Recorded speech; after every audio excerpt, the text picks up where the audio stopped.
تو مجھے کہتے جی اتنی جلدی تو نہیں، یہ چیز آتے ہیں یہ لوگ، لیکن اتنی جلدی تو نہیں آتے. تو پھر خود ہی کہنے لگا ہو آپ کے بزرگوں کی محنت کا انعام آپ کو مل گیا. تو یہ 4-5 دن میں آ گئے. اور میں نے کہا ہیں کیا وہ؟ تو پھر انہوں نے سمجھایا کہ کیا ہے، لیکن وہ دوبارہ نہیں آئے پھر. لیکن اس دن کے بعد سے جب میں پڑھتا تھا وہاں رات کو یا تہجد کے وقت، تو میرے کمرے کے باہر ایک آدمی کوئی ٹہلتا تھا جس کے بوٹوں کی آواز اپ اینڈ ڈاؤن، وہ tick tick tick tick, and I could clearly make out کس ڈائریکشن میں موو کر رہا ہے. وہ اپ اینڈ ڈاؤن وہاں پھرتا رہتا تھا. پھر اور چیزیں آنی شروع ہو گئیں. تو یہ چیزیں بہت سی پیدا ہو گئیں. اب پتہ لگتا نہیں تھا کہ کس وظیفے سے کیا آیا ہے. پڑھے جا رہا تھا میں، لیکن میں بھی تنگ ہوا. جو ارد گرد کے لوگ تھے انہوں نے تنگ ہونا شروع کر دیا، کیونکہ ہر آدمی دیکھتا تھا ان چیزوں کو. تو پھر فائنلی ہوا یہ کہ قرآن پاک کی ایک آیت بہت پسند ہے مجھے، ان اللہ علی کل شیء قدیر، بہت پسند. تو وہ اگر میں کہیں بیٹھا ہوا ہوں، ذرا آنکھیں بند کروں گا تو وہ فوراً آیت لکھی ہوئی آتی تھی سامنے اور آتا تھا کہ اس کو پڑھو. اگر آسمان کی طرف دیکھنا شروع کیا تو آسمان پہ لکھی ہوئی آ جائے گی بہت بڑے سائز میں، ان اللہ علی کل شیء قدیر، کہ اس کو پڑھو. دل تو چاہتا تھا لیکن میں نے پڑھا نہیں اسے. جب یہ واقعات بے پناہ ہو گئے میری زندگی میں اور میں نے دیکھا کہ اب یہ میری روزمرہ کی زندگی کو بھی ڈسٹرب کرنے لگے ہیں یہ چیزیں. اب گائیڈ کوئی مل نہیں رہا تھا کہ جو مجھے گائیڈ کر دیتا. پتہ نہیں کیا ہوا، بیٹھے بیٹھے ایک دن دفتر میں خیال آیا کہ میں شاہ رکن عالم صاحب جاتا ہوں. تو کمپنی ٹرانسپورٹ ہمیں ڈراپ کرتی تھی. تو ڈرائیور سے میں نے کہا کہ تم مجھے آج گھر پہ ڈراپ نہ کرنا، سب سے آخر پہ مجھے قلعے پر ڈراپ کر دینا. تو وہ قلعے پر لے گیا مجھے. دوپہر کا وقت تھا، گرمیوں میں 3 بجے چھٹی ہوا کرتی تھی دفتر سے. تو 3:30 پونے 4 بجے ہم قلعے پر پہنچ گئے. سناٹا. تو میں شاہ رکن عالم صاحب کے مزار پہ داخل ہوا. اس میں 2 کمرے ہیں، پہلے ایک کمرہ آتا ہے اس میں آپ داخل ہوتے ہیں، پھر نیکسٹ ایک اور کمرہ. تو میں پہلے کمرے میں گیا تو خوفزدہ ہو کے باہر آ گیا. وہ اتنی ہیبت طاری ہو گئی میرے اوپر کہ میں ڈر گیا. وہاں واپس آ گیا. اگلے دن پھر ڈرائیور سے کہا کہ مجھے پھر وہیں ڈراپ کرو. نیکسٹ ڈے میں انٹر ہو گیا اس میں. تو جا کے شاہ رکن عالم صاحب سے میں نے گزارش کی کہ حضور کوئی میرا مرشد تو ہے نہیں، تو میں آپ کو اپنا روحانی مرشد مان لیتا ہوں، اپنی شاگردی میں لے لیجیے اور مجھے گائیڈ کر دیں. تو یوں شاہ رکن عالم صاحب کو اپنا مرشد مان لیا. اور اس کے بعد ہوا یہ کہ وہ چیزیں ایک ایک کر کے ختم ہونی شروع ہو گئی. تو ان سب چیزوں نے میری جان چھوڑ دی.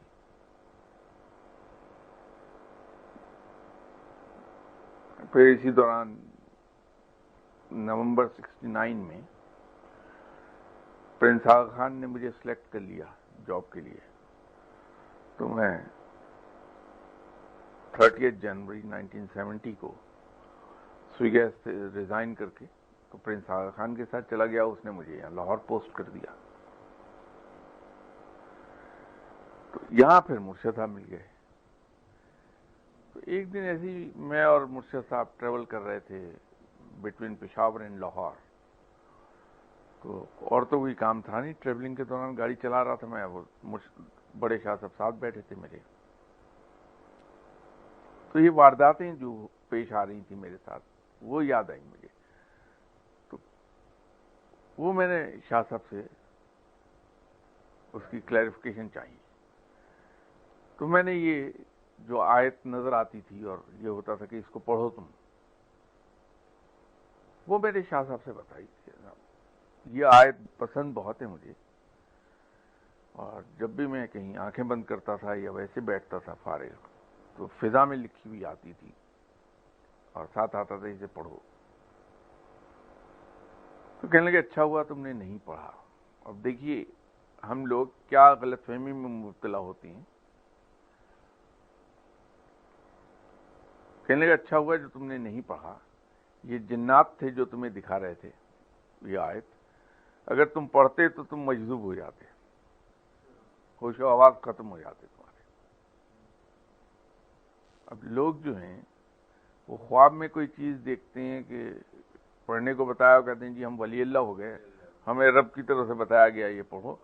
یہ نہیں معلوم کہ اکثر اوقات یہ جنات ہوتے ہیں جو دکھا رہے ہوتے ہیں. یہ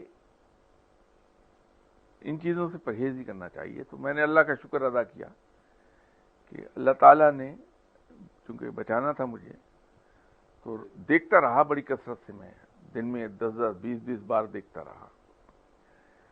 جی بھی چاہتا تھا پڑھوں کیونکہ آیت پسند ہے مجھے, لیکن پڑھی نہیں میں نے, بچ گیا. اسی طرح ایک بار پھر میں مجذوب ہونے سے بچا بال بال, وہ بھی بڑے شاہ صاحب نے بتایا مجھے. اس دن 10 محرم تھی تو میں گھر پہ بیٹھا تھا.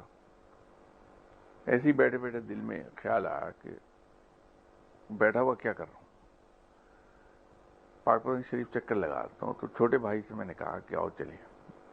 تو گاڑی میں بیٹھے ہم چلے گئے. وہاں پہنچے تو اس وقت تک مزار بند ہو چکا تھا. مجھے معلوم نہیں تھا کہ 10 محرم کو بند ہو جاتا ہے. تو اس کی دھلائی ہو رہی تھی. لوگوں سے دوست بات کی تو کسی نے بتایا کہ اس گھر کے اندر داخل ہوں صحن میں سیڑھیاں اوپر چڑھ جائیں تو آپ بالکل مزار پہ جا پہنچیں گے. چلا گیا تو میں مزار کے صحن میں پہنچ گیا. وہاں وہ واقعی دھلائی ہو رہی تھی. لوگ کافی کھڑے تھے, 200-250 آدمی ہوگا.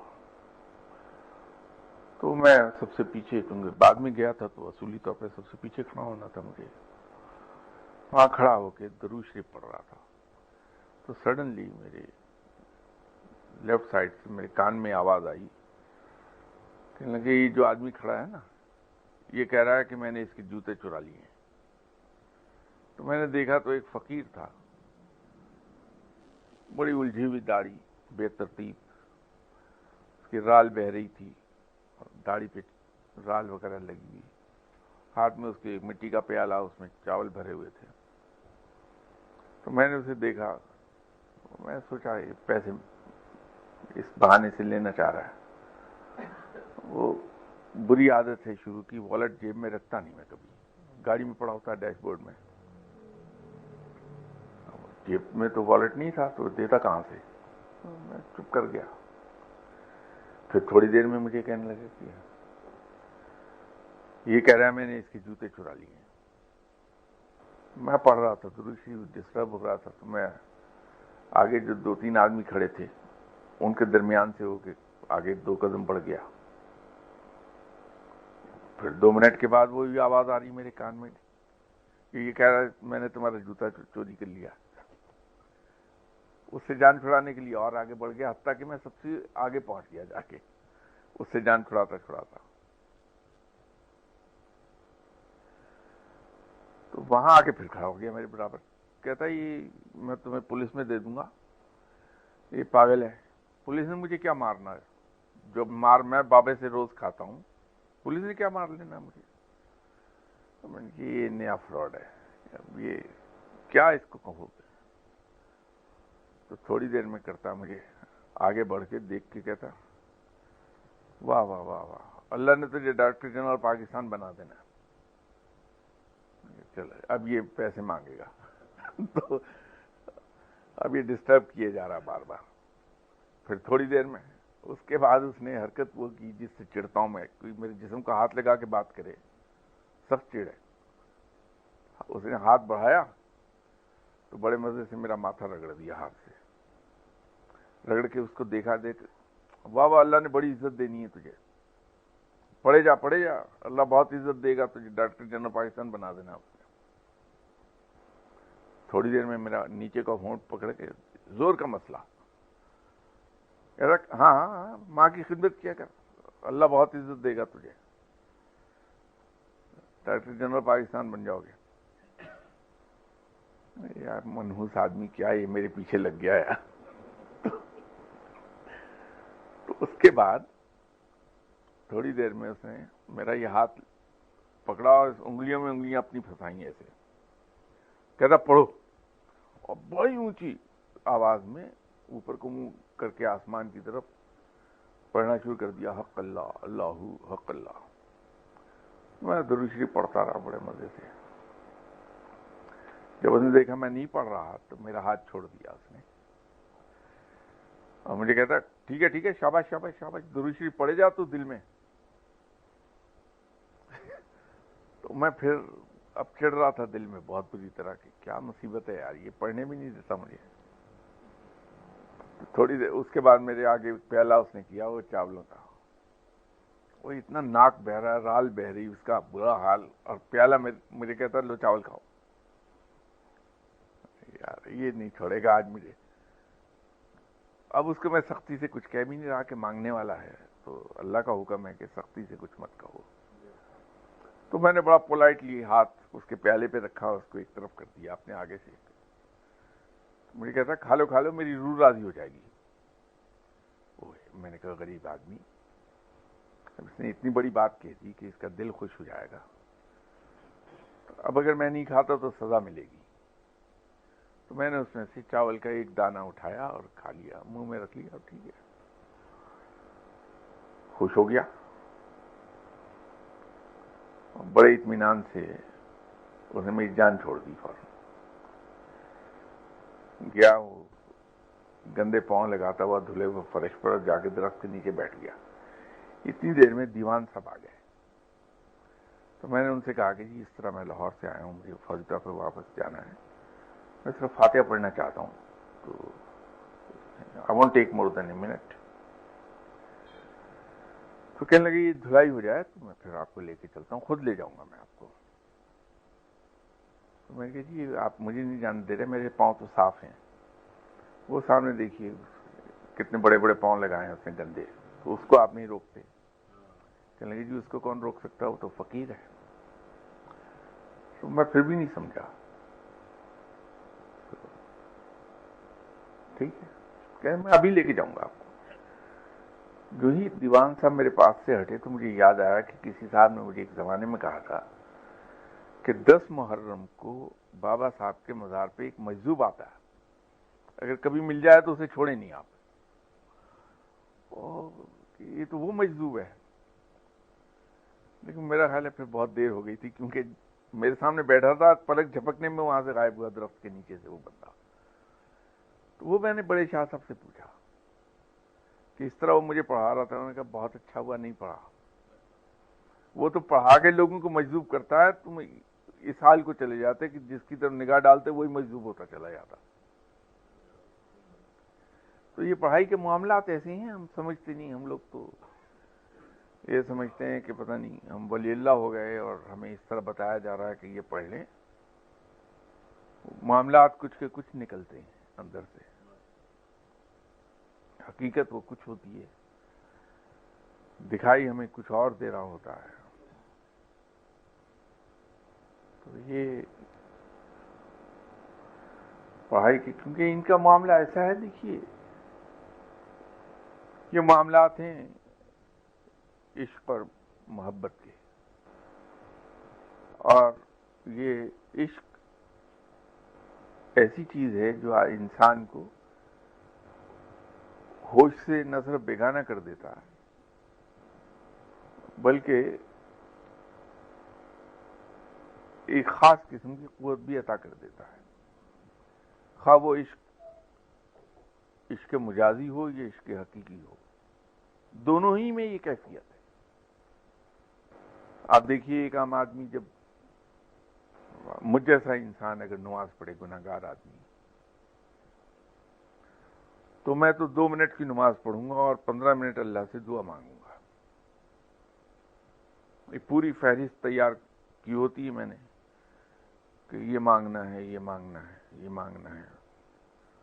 میں جو شرٹ پسند آئی ہوگی کہیں خریدنے کی سکت نہیں ہے تو وہاں سے شروع ہو جاؤں گا, یا اللہ میں فلاں شاپ کے شو کیس میں یہ شرٹ دیکھ کے آیا تھا، 450 پاؤنڈ کی تھی، وہ مجھے ذرا بھیج دے، پھر ٹراؤزر بھیج دے، بیلٹ بھیج دے، شوز بھیج دے، ساکس بھیج دے. اور یہاں سے شروع ہوتا ہوں، ایسا ایسا کرتا کرتا مکان پر، گاڑی پر. ایکسٹرا بیوی یوں نہیں مانگتا کہ ڈر بہت آتا ہے وائف سے کہ بڑھاپے میں طلاق دے دی تو کیا ہوگا میرا. تو دنیا بھر کی چیزیں مانگتا ہوں 15-20 منٹ. لیکن اگر آپ جیسا کوئی نیک آدمی جب نماز پڑھے گا تو دعا مانگنے بیٹھے گا، دعا اس کو یاد ہی نہیں آئے گی. وہ اللہ کی محبت میں ہی کھو جاتا ہے. پھر وہ ایسا کھویا ہوگا محبت میں کہ بھول جائے گا کہ میں نے رب سے مانگنا کیا تھا، یاد ہی نہیں آتا اس کو. اور اگر کوئی فقیر ہو جو اللہ کے عشق میں ڈوبا ہے تو وہ دعا کے لیے ہاتھ ہی نہیں اٹھاتا، وہ سلام پھیرتا تو بھی اللہ کے دیدار میں ڈوبا ہوتا ہے، اسی کے خیال میں ڈوبا ہوتا ہے. کہاں کی نماز، کہاں کی دعا، وہ اسی میں غرق ہوا ہے اپنے دوست کے خیال میں. اس کو ایک ہی چیز کہے جا رہا کہ مجھے مل تو، مجھے اپنا دیدار کرا. تو کہاں شاہ صاحب کی ایک لمبی فہرست، اور کہاں وہ پیار کرنے والا اور عشق کرنے والے کی ایک ہی رٹ ہے کہ اپنا دیدار کرا، تجھے دیکھنا چاہتا ہوں میں. اور جب کوئی شخص یہ منزل بھی پار کر جائے تو مجذوب ہو گیا، پھر ہوش و حواس ہی کھو دیتا ہے وہ اللہ کے عشق میں. تو جو آدمی اللہ کے عشق میں اپنے ہوش و حواس کھو دے تو رب تو اس کو سینے سے لگائے گا. تو رب ہے، وہ تو گنہگاروں کی سنتا ہے اور ان کی دعائیں پوری کر دیتا ہے. تو اپنے چاہنے والوں کی دعائیں کیوں نہیں سنے گا وہ؟ تو اس لیے مجذوبوں سے دور ہی رہنا چاہیے. مجذوب سے بچنے کا آسان ترین طریقہ ہے، یہ مجذوب کئی رنگ میں پکڑتے ہیں انسان کو. یہ بھی ہے، ایک تو اس طرح کے مجذوب ہیں جیسے وہ مجھے قابو کر رہا تھا کہ پڑھو تم. اگر وہ کسی صاحب علم سے ملے مجذوب تو پہچان جاتا ہے کہ صاحب علم ہے، تو اس کے ساتھ وہ دوسری طرح کی شرارت کرے گا. پھر اس کو کہے گا میرے لیے دعا کر دو، اور دعا کی نہیں اور بندہ پھنسا، اس کے رنگ میں رنگا جائے گا، پھر مجذوب ہو جائے گا. تو اس سے بچنے کا آسان طریقہ یہ ہے کہ جب مجذوب کہے کہ تم میرے لیے دعا کرو، میں کیوں کروں، تم کرو میرے لیے دعا، مجالے وہاں ٹک جائے، وہ بھاگ جائے گا، اسی وقت چھوڑ جائے گا جگہ. آسان طریقہ اس سے بچنے کا یہ کہ جہاں کوئی مجذوب ملا نے کہا میرے لیے دعا کر دیں، کیوں میں کیوں کروں، تم کرو میرے لیے دعا، چلو. پھر نہیں رکے گا، پھر بھاگ جائے گا. وہ جو عشق میں ڈوبنا ہے دراصل وہی معراج ہے، وہاں ملتا ہے پھر رب. پھر وہ لاڈ لڈاتا ہے، صحیح لاڈ لڈاتا ہے رب. پھر تو وہ انسان کی فرمائشیں بھی پوری کرتا ہے، اس سے ضد کریں پوری کر دیتا ہے.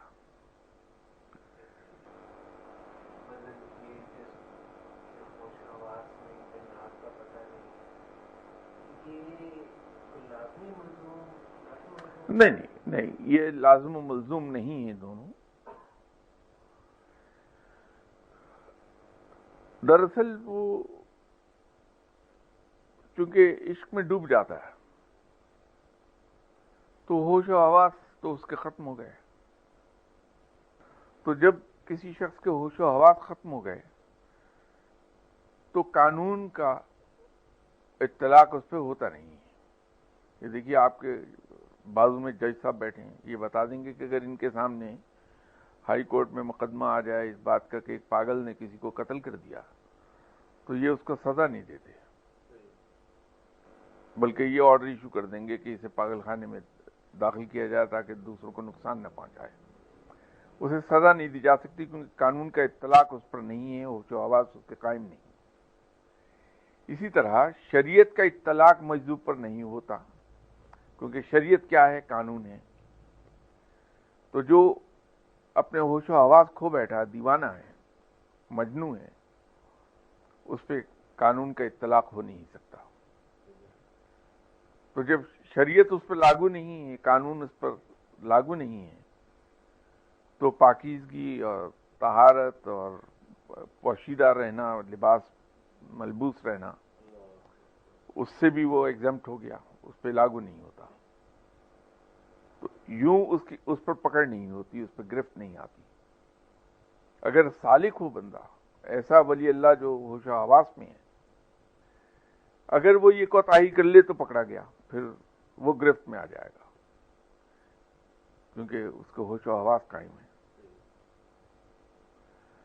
اور یہ بات چل رہی ہے مجذوب کی اور سالک کی، تو ایک چیز میں عرض کر دوں کہ ولایت پوشیدگی ہے اور نبوت ظاہر ہے۔ نبوت کا ظاہر کرنا لازم ہے نبی پر، اس کا اعلان کرتا ہے کہ میں نبی ہوں۔ ولی کو پوشیدہ رہنے کا حکم ہے کہ وہ اپنے آپ کو چھپاتا ہے کہ مجھے ولایت ملی ہے۔ یہ دیکھیے، اس کی وجہ یہ ہے کہ ولی نور نبوت سے روشنی حاصل کر رہا ہے، تو اس کا جو نور ہے وہ ایکوائرڈ ہے۔ ولی کا نور کا منبع کہیں اور ہے، وہ آپ صلی اللہ علیہ وسلم کی ذات مبارک ہے۔ ہر ولی، ہر نبی وہیں سے نور حاصل کرتا ہے، اور اس مقام کو علم اللہ کہتے ہیں۔ یہ منزل ولایت کی منزل کہلاتی ہے کہ وہاں جا کے نبی اور ولی متحد ہو جاتے ہیں، اور وہاں نور دونوں کو آپ صلی اللہ علیہ وسلم کے نور مبارک سے ملتا ہے، وہاں سے روشنی ملتی ہے۔ تو اسے چونکہ ایک منزل طے کرنی ہے تو پوشیدہ رہتا ہے۔ نبی منزل پا چکا ہے تو اس پہ ظاہر ہونا لازم ہو جاتا ہے۔ پھر یہ یاد رکھیے، علم اللہ کا مقام جو ہے وہ ولی کے لیے لیڈر کا آخری ڈنڈا ہے۔ لیڈر چڑھ رہا ہے، مقامات طے کر رہا ہے، اور یہ مقام حقیقت بھی کہلاتا ہے۔ یہ ٹرمنالوجی یوز ہوتی ہے، مقام حقیقت، مقام حیرت۔ یہ مقام حقیقت یہ ہے جو میں عرض کر رہا ہوں۔ اور جتنے نور ہیں، نبوت کا ہو یا ولایت کا ہو، وہ اس کا منبع آپ صلی اللہ علیہ وسلم کے نور مبارک ہے، نور وہیں سے ملتا ہے۔ یہ یاد رکھیے، اور شریعت سے باہر رہ کر اس نور تک رسائی نہیں ہوگی کبھی۔